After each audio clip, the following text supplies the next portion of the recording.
Hello बच्चों, let's read the following question. The load versus a elongation graph for 4 wires is shown. हमें question में क्या दिया है? लोड वर्सेस elongation का ग्राफ दिया है. लोड मीन्स फोर्स अप्लाई किया, elongation मीन्स उसकी लेंथ में क्या हो गया? इंक्रीज हो गया. 4 वायर्स है P, Q, R and S. The thinnest wire is, हमें बताना है thinnest wire कौन सा होगा? Will it be P, Q, R और S?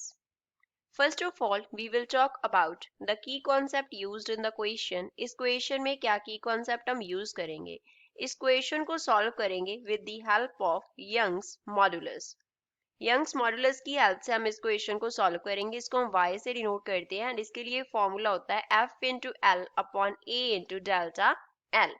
अब यहाँ पे F जो है वो represent कर रहा है कितना load हम apply कर रहे हैं.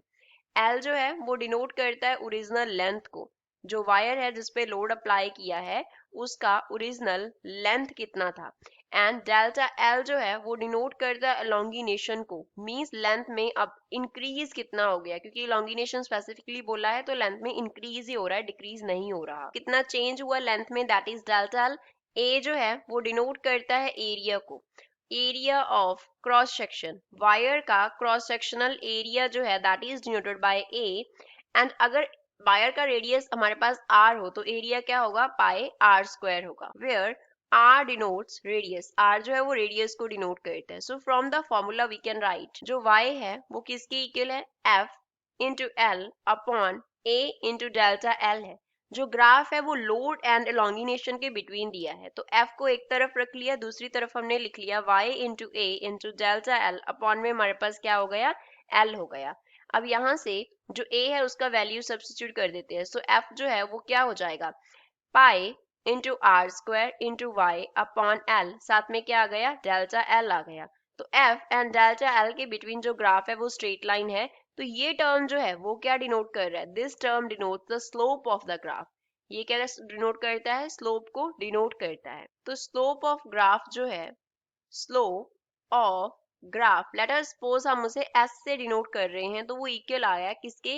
पाई R square into Y upon L K. अब किसी मटेरियल के लिए यंग्स मॉडुलस क्या होता है? एक फिक्स वैल्यू होती है यंग्स मॉडुलस की एक मटेरियल के लिए. एल लेंथ ऑफ वायर हमारे पास फिक्स होगा एंड पाई क्या है? कांस्टेंट है.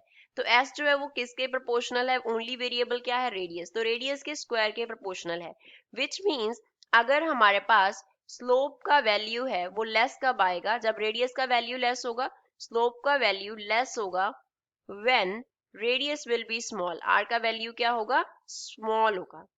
When r will be small, slope will be small. तो हम सिंपली ग्राफ से देखें किसका स्लोप कम है तो उसी का जो रेडियस है वो कम होगा, वही वायर क्या होगी? थिनेस्ट होगी. वो वायर हमारे पास क्या होगी? थिन वायर होगी. ऑप्शन जो हमें फिगर दिया है उसमें सबसे ज्यादा स्लोप कम किसका है? एस वायर के लिए जो स्लोप है वो क्या है? लेस है. सभी जो ग्राफ है, अगर 4 ग्राफ्स को हम कंपेयर करें तो किसका स्लोप लेस है? एस वायर के लिए स्लोप जो है वो लेस है. फॉर वायर एस, तो वायर एस के लिए स्लोप लेस है, दैट मीन्स इसका जो रेडियस है वो क्या है? लेस है. अगर इसका रेडियस लेस है तो इन 4 वायर में से ये क्या होगा? हमारे पास थिनेस्ट वायर होगा. तो ऑप्शन में से जो करेक्ट आंसर है वो डी है. This is final answer for the given question. I hope you understood well. Thanks.